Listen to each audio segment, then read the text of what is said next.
الحمد لله الذي علم بالقلم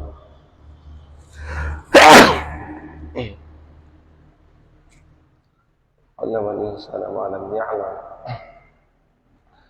والصلاة والسلام على أشرف الأنام سيدنا محمد صلى الله عليه وسلم وعلى آله وصحابته وأتباعه الكرام وبعد سبحانك لا علم لنا إلا ما علمتنا إنك أنت العليم الحكيم اللهم علمنا علما ما ينفعنا وانفعنا بما علمتنا وزدنا علما نافعا وعملا صالحا ورزقا طيبا اللهم إنا نعوذ بك من علم لا ينفع ومن قلب لا يخشع ومن نفس لا تشبع ومن دعاء لا يسمع ومن هؤلاء الأربع وصلى الله على سيدنا مولانا محمد وعلى آله وصحبه وبارك وسلم تسليما كثيرا والحمد لله رب العالمين. قال المصنف رحمه الله ونفعنا بعلومه في الدارين. فإذا قام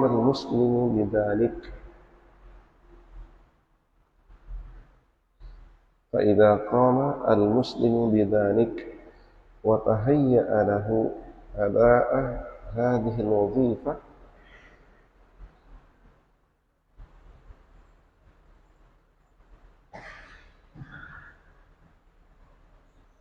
نبتت له من ذلك في قلبه محبة إلهية عالمة تجعله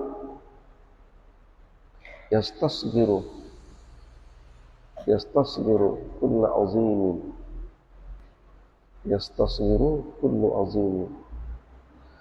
ويحتقر كل مغرية من المغريات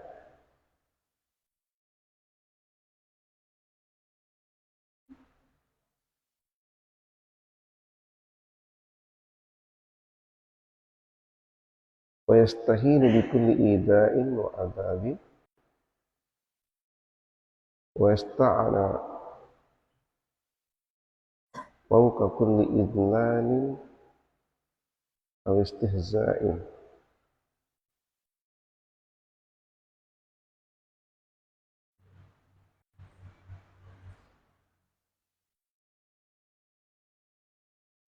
فتلك هي العدة الكبرى التي ينبغي أن يتصلح بها الدعاة إلى الله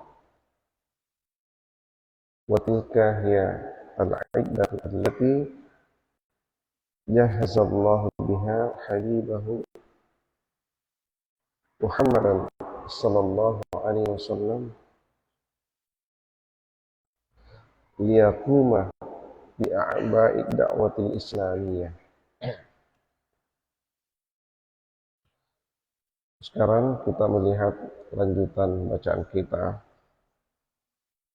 uraian tentang hikmah atau al-ibr wal-izat, ya, ibrah, pelajaran-pelajaran dan nasihat-nasihat yang patut untuk dipetik di balik peristiwa yang terjadi ketika Rasulullah SAW ikhtilaf di Gari Hira, bersepi-sepi di Gua Hira untuk mempersiapkan penjemputan turunnya wahyu yang pertama dan sekaligus pelantikannya selaku Nabi dan Rasul terakhir di alam semesta ini. Di sini guru kita menampilkan satu riwayat tentang ikhtilafnya Rasulullah, namun hikmah yang begitu banyak butir-butirnya untuk dijadikan pelajaran, terutama sekali bagi mereka yang mempersiapkan dirinya untuk menjadi warasatul anbiya, ahli waris para nabi alias al-ulama, ya, para ulama. Ya. Karena ulama itu ahli warisnya para nabi, bukan pewaris, tapi ahli waris. Ya. Jadi ketika kita belajar faraid, ada istilah muwaris. Ya. Ada juga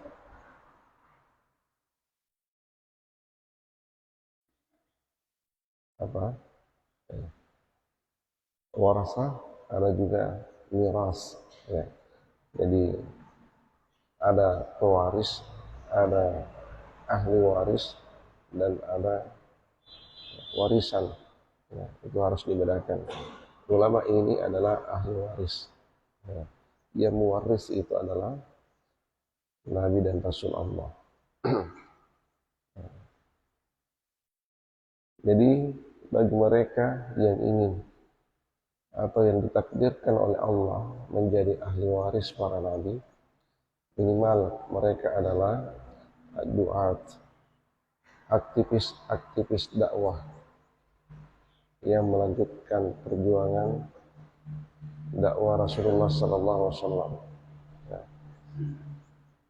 atau selaku pemegang tongkat estafet perjuangan dakwah dari masa ke masa sepeninggal beliau yang diwarisi terus menerus sepanjang masa hingga Islam ini sampai di tangan kita. Dan itu adalah tanggung jawab kita untuk meneruskan lagi ke anak cucu keturunan kita atau generasi setelah kita nanti. Sebagaimana pendahulu-pendahulu kita menerima dan melanjutkan, menerima dan meneruskan. Sekarang ini kita sudah berhasil menerima Islam itu dari pendahulu-pendahulu kita, ulama-ulama kita. Sekarang saatnya kita mempersiapkan diri untuk mewariskan lagi Islam ini ke generasi setelah kita nanti. Nah, begitulah dakwah. Beginilah tugas suci ini diemban, tidak boleh terputus. Amanah ini terus mesti kita lanjutkan.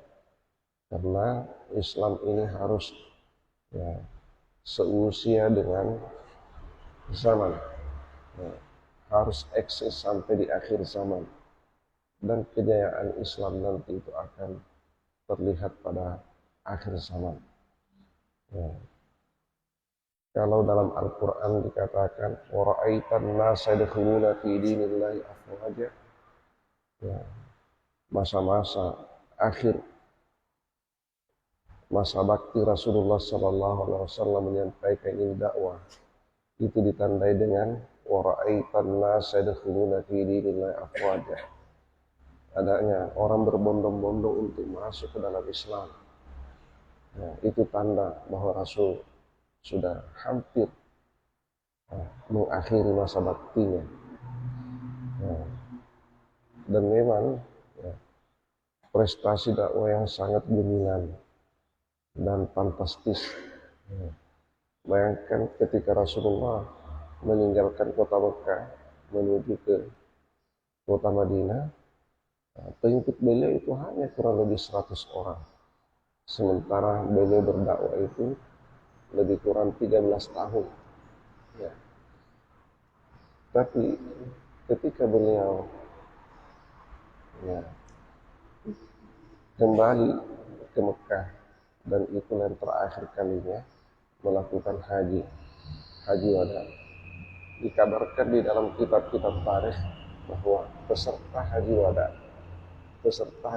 ketika itu 140.000. Ada juga sumber saya dapatkan itu 144.000 kaum muslimin yang menghadiri wukuf di Padang Arafah ketika haji wada. Ya, ketika haji wada.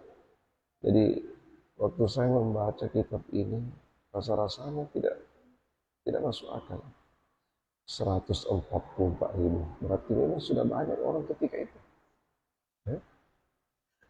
Tapi ada dua sumber yang saya dapatkan menyebutkan angka yang hampir sama. Yang satu itu menyebutkan 140.000, yang satu itu menyebutkan 144.000. Ya. Sebelum saya dapatkan sumber ini, pikiran saya mungkin peserta wukuf di Padang Arafah pada saat itu ya tidak sampai satu kloter jamaah haji Indonesia itu hanya sekitar 400-an orang, sekitar 400-an orang. Ternyata ini 144.000. Ini perlu dicek kembali di kitab-kitab tarikh yang lain sampai di mana akurasinya, sampai di mana akurasinya.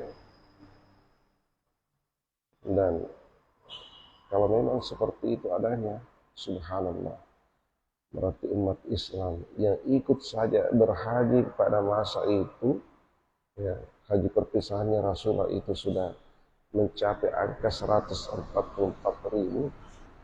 Jadi kalau ya, yang tidak ikut haji sejumlah itu juga, ya, yang tidak ikut haji sejumlah itu juga, berarti kaum muslimin yang ditinggalkan oleh Rasulullah SAW itu sudah ya, kisaran 300.000 orang, ya, dari yang hanya 100 orang, lebih kurang. Ya. 10 tahun ke depan, ya luar biasa peningkatannya kaum muslimin. Nah, inilah bukti waraitan nasa yadkhuluna fi dinillahi afwaja. Engkau akan melihat, engkau pasti melihat orang-orang itu pada berbondong-bondong untuk masuk Islam. Itu masa bakti Rasulullah SAW akhir-akhir. Ya, begitu juga nanti masa bakti para ulama kita. Ya, akhir-akhir menjelang datangnya hari kiamat, maka kaum muslimin itu luar biasa melonjak fantastis perkembangannya. Dan sekarang ini dunia Islam sudah mulai.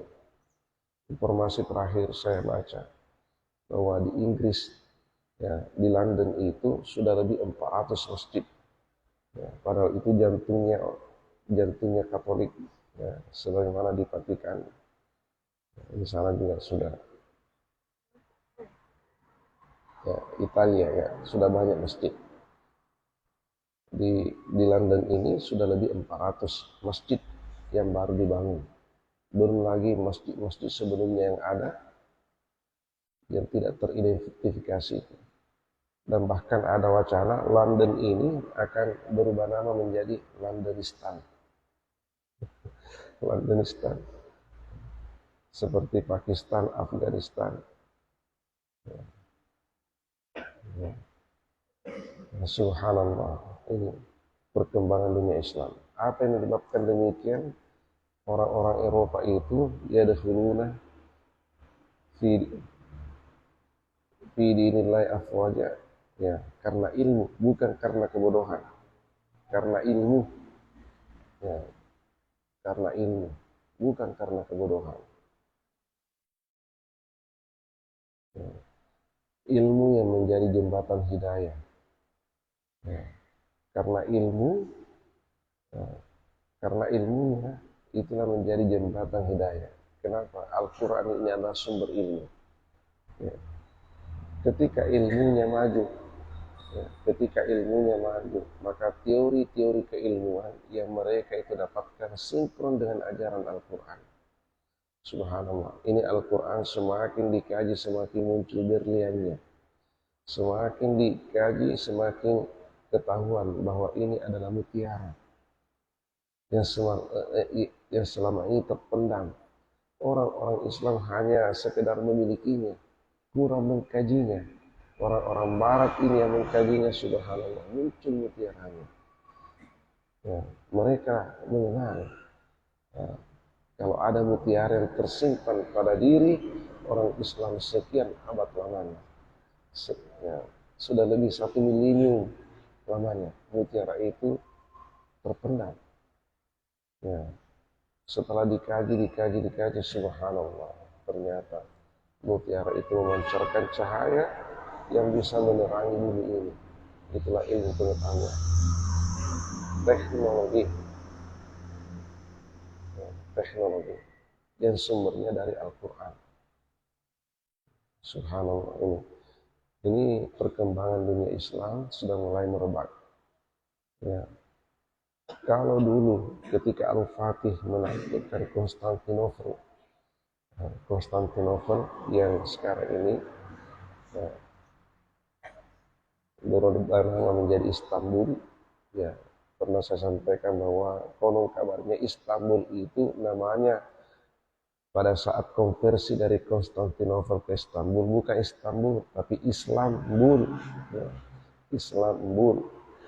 Ya, namun namun karena pengaruh pengaruh gereja belum bisa dipisah sama sekali, maka supaya sakit hatinya itu sedikit bisa terobati, ya, dosis sakit hatinya itu bisa sedikit terobati, maka L-nya itu dikasih salib.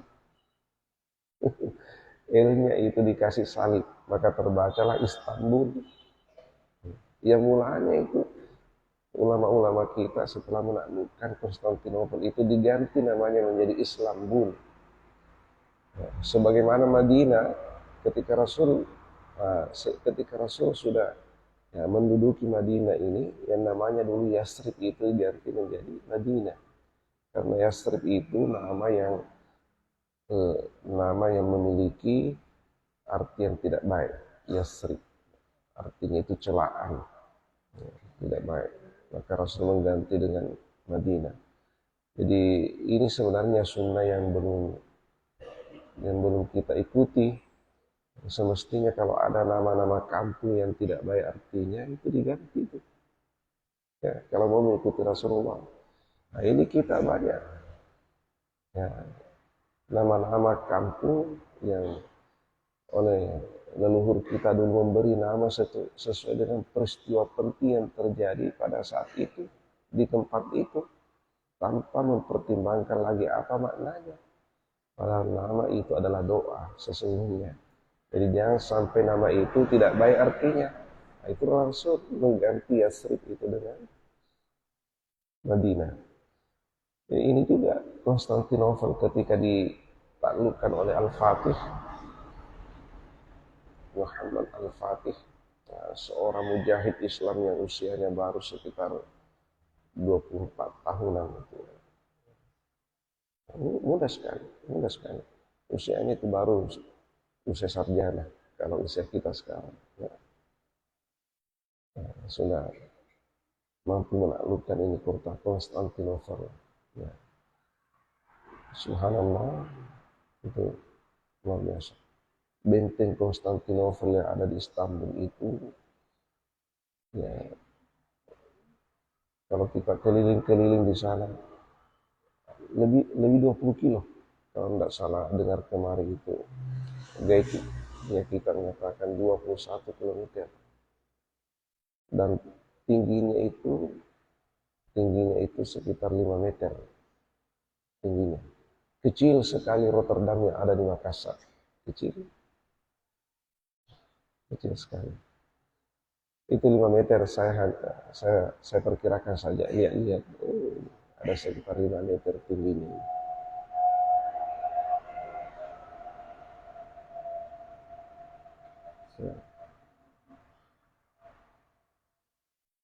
Coba tujuan Islam mampu menembus itu. Pertahanan kerajaan yang paling superpower pada masanya, kerajaan Bizantium, ya, yang berpusat di Konstantinopel. Nah, kota itu direbut oleh kaum muslimin di bawah pimpinan mujahid Islam yang tangguh. Itulah Muhammad Al-Fatih, yang memang dalam hadis itu pernah disampaikan oleh Rasulullah kalau suatu ketika kota Konstantinopel itu akan jatuh di tangan kaum muslimin oleh seorang mujahid yang tangguh. Inilah Muhammad Al-Fatih.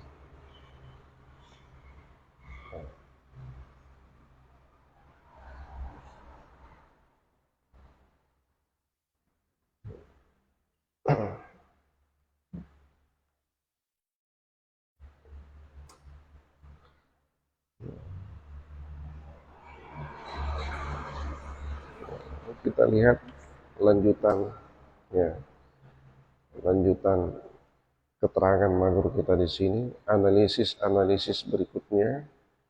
Ya, pada paragraf sebelumnya itu dikatakan bahwa innama al-wasilah ila mahabbatillahi ta'ala ba'dal imani bih kasratut tafkir fi alaihi wa ni'amihi wa ta'ammulu fi mada jalalihi wa azamatihi. Ya, salah satu wasilah atau sarana untuk menumbuhkan kecintaan kepada Allah, ya, setelah iman, adalah kasratut tafkir, memperbanyak berpikir, menganalisa. Inilah sehingga ada al-ibr wal izah, analisis. Ya,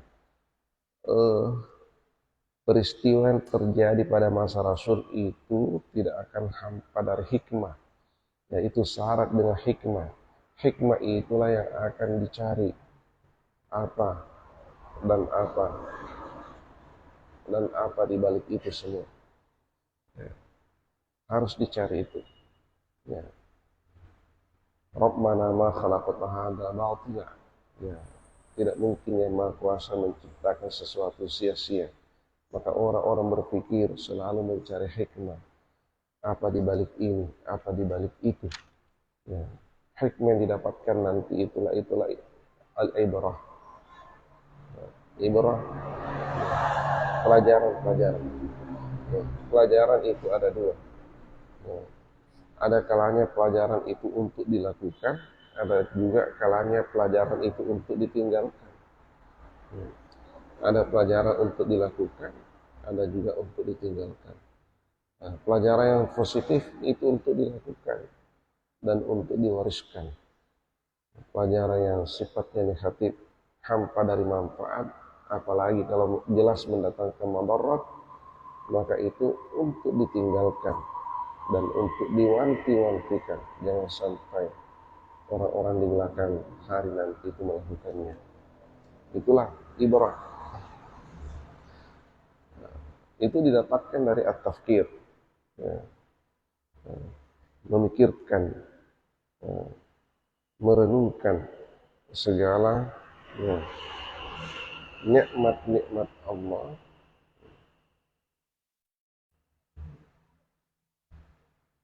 Ya, kemudian berikutnya lagi disebutkan al-iksar min dzikri subhanahu wa ta'ala bil qalbi wal lisan. Memperbanyak zikir, mengingat Allah Ta'ala melalui lisan, hati dan lisan. Jadi zikrun itu dari kata zakara, zakara yazkuru, zikran kasiran. Zakara itu dua artinya, menyebut dan mengingat. Kalau mengatakan uzkur, ya bisa berarti sebutkanlah, bisa juga berarti ingatlah. Jadi zikir itu sebaiknya, ya, disebutkan. Ya. Makanya kita bersikir di sini subhanallah, subhanallah, subhanallah, itu disebutkan. Ya, bukan hanya dalam hati. Nah, disebutkan, kemudian ya kita mengingat, menyebut dan mengingat, itulah arti zikir. Nah, jadi kata zakara ini include dua pengertian di situ, menyebut, mengingat. Nah, jadi kalau hanya mengingat tidak menyebut, hanya setengah dari zikir itu. Setengah dari zikir, ada orang, ya, berzikir-zikir tapi tidak menyebutkan, hanya mengingat-ingat saja. Zikir juga itu, tapi hanya setengah dari makna zikir. Nah, yang full maknanya itu ketika menyebutkan lalu mengingat. Nah, itulah makna zikrun.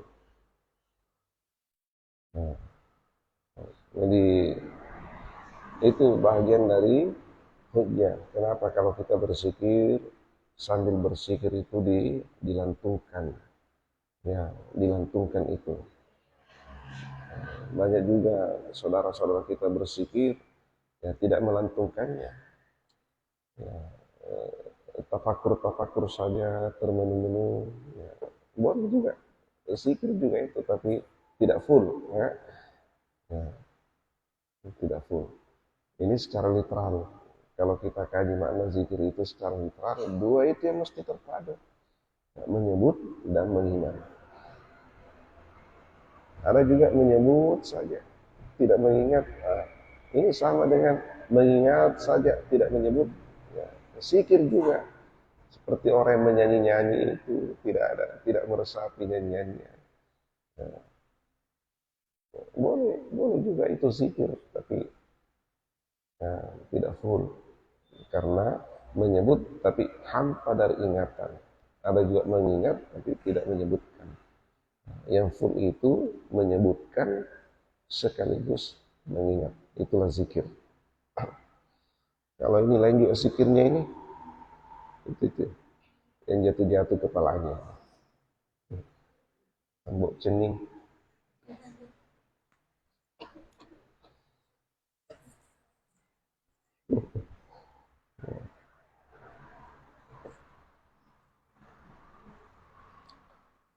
Ya, kemarin di Tanah Suci, ya, ada saudara kita yang melakukan zikir overdosis. Ya, kenapa overdosis? Ya, la ilaha illallah, la ilaha illallah, la ilaha illallah. Besar suaranya. Ini di Masjid Haram, di luar Masjid Haram ya. Jadi pas di belakangnya rumah Raja Salman. Ya, nah, di situ ya,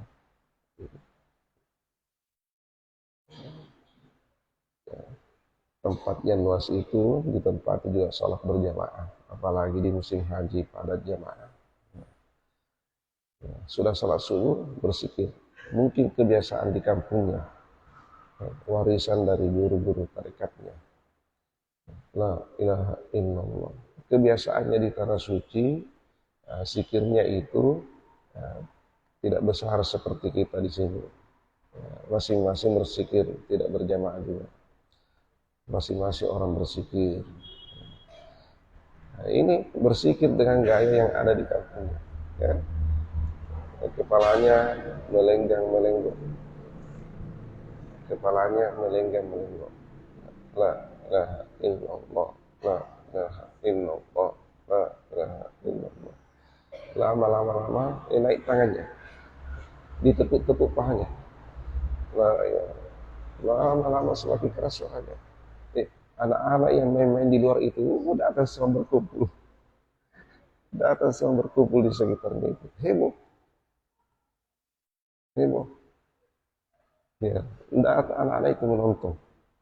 Wallahu a'lam, apakah yang bersangkutan ini tahu kalau diperhatikan atau tidak, yang jelas ya sudah mungkin merasakan apa itu lazzatul dzikr, kelezatannya zikir, sehingga orang di sekitarnya tidak dihiraukan lagi. Terus la ilaha illallah, la ilaha illallah, la ilaha illallah, ditepuk-tepuk ini seperti pesawat yang mau take off. Lama-lama jatuh tersungkur.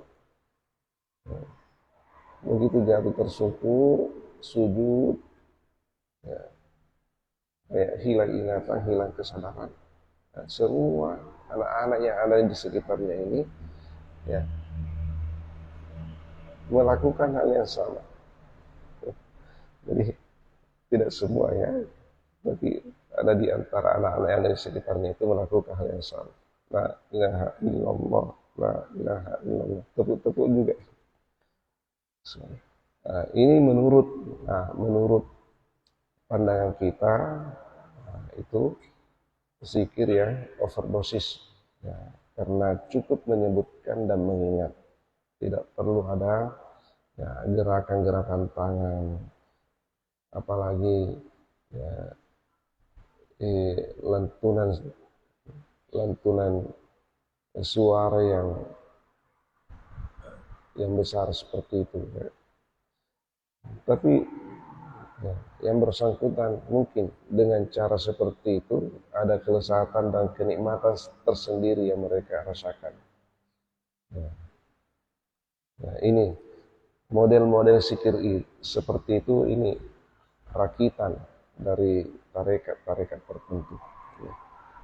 Mungkin juga ada dasarnya, mungkin juga ada dasarnya mereka terpegang dari gurunya. Hanya saja itu tidak lumrah kita dapatkan.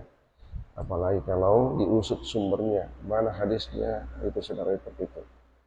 Yang seperti ini biasanya pengalaman-pengalaman spiritual dari seorang ahli tarekat yang diturunkan kepada murid-muridnya. Dan memang ada kelezatan tersendiri yang dirasakan oleh orang-orang yang mengamalkannya, maka semakin mengkristallah amalan itu. Jadi begitu, la ilaha illallah, jatuh sujud tersungkur seolah-olah merasakan fana nikmat sekali. Setelah itu berdiri, beranjak pergi.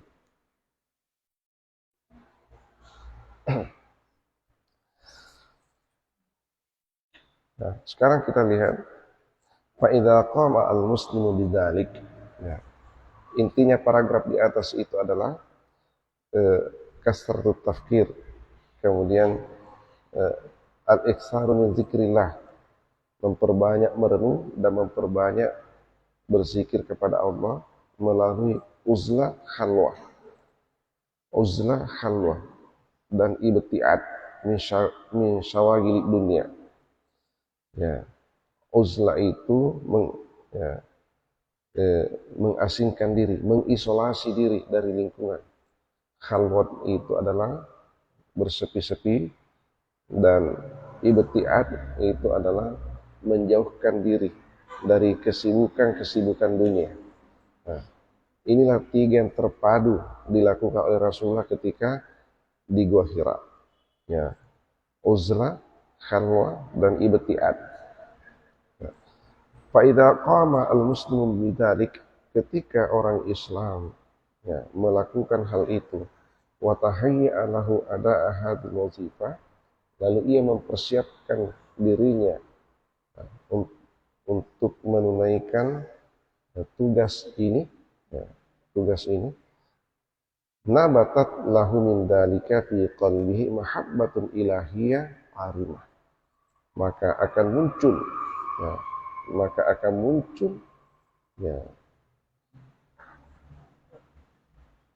dari amalan itu di dalam hatinya apa? Mahabbatun ilahiyah arimah, kecintaan ilahiyah arimah.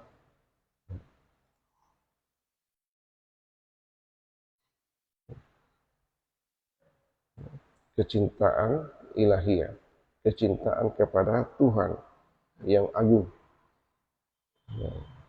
Jadi itu yang didapatkan oleh Rasulullah, mahabbatul ilahiyah yang berhembus masuk ke dalam dirinya.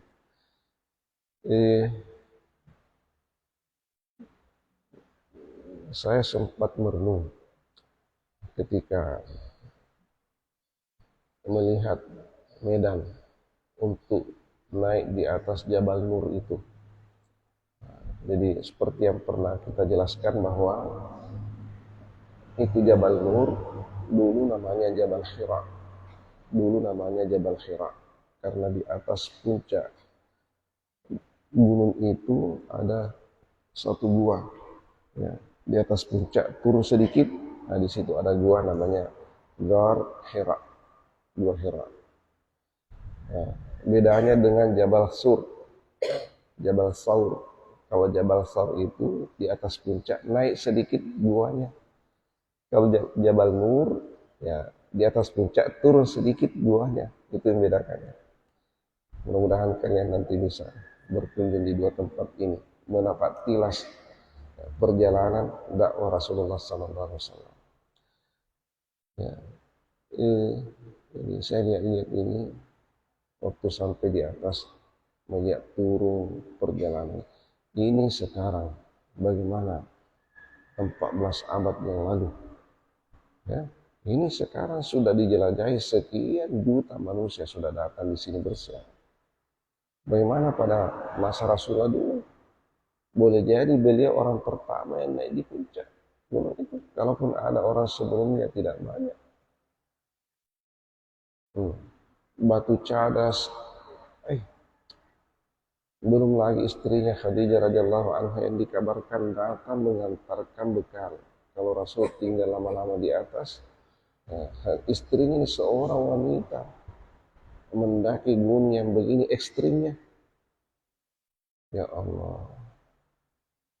Nah, kira-kira kalau orang berpikir dunia, apa yang didapatkan setelah sampai di atas? Hmm? Mungkin mereka yang mencari petualangan itu yang camping, panjat tebing, mendaki gunung bawa karaeng, ya, ada prestasi dunia yang dia dapatkan, dia laporkan nanti sehingga dapat ya, penghargaan, dapat ini, dapat ini. Atau mungkin sebelum berangkat itu memang ya, memasukkan proposal sehingga ada dananya, ya, dana itu yang mau digunakan. Ini Rasul semua ya, terlepas dari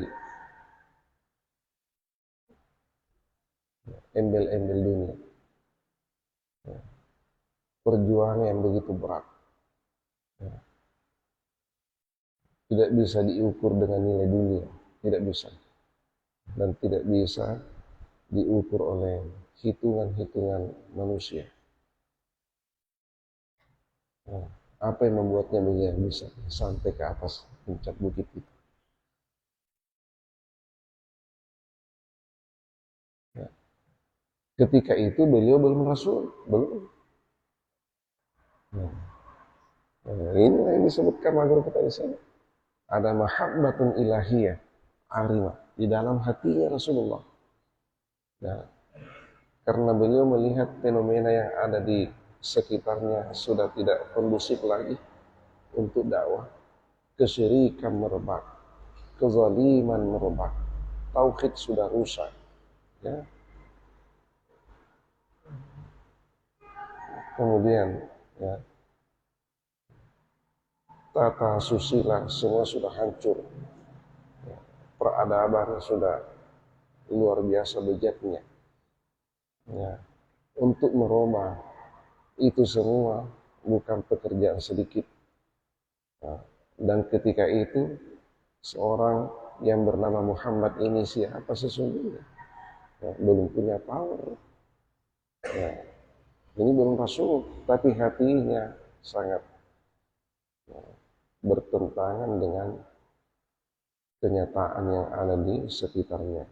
Nah, beliau uzlah, beliau khalwat, beliau ibtiat. Nah, dengan tiga istilah ini yang terpadu ketika beliau berangkat ke Gar Hira, apa yang beliau dapatkan ini mahabbatun ilahiyah arimah. Mahabbatun ilahiyah arimah. Ya, kita nanti lihat penjelasannya. Mahabbatun ilahiyah arimah ketika dimiliki oleh seorang hamba, maka apa yang terjadi pada dirinya? Inilah nanti bacaan berikutnya ini. Ya, taj'aluhu yastasgiru kullu adimi wa yahtakiru kullu maghriyah minal maghriyat wa yastahinu bi kulli ida'in wa adabin wa yasta'la fawqa kulli izlalin wa istihza'in. Itu semua nanti kita akan lihat ya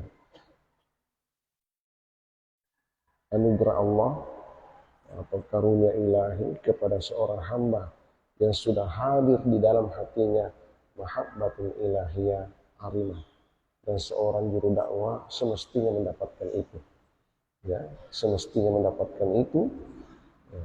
Kalau tidak mendapatkan itu maka strumnya untuk melakukan dakwah itu lemah, ya. Ini pembangkit strum, ya, sebagai modal untuk melakukan dakwah. Wallahu a'lam bishawab. Bismillahirrahmanirrahim. Alhamdulillahirabbil alamin. Wa sallallahu ala sayyidina maulana Muhammad wa ala alihi wa sahbihi wa barik wa sallim tasliman katsira.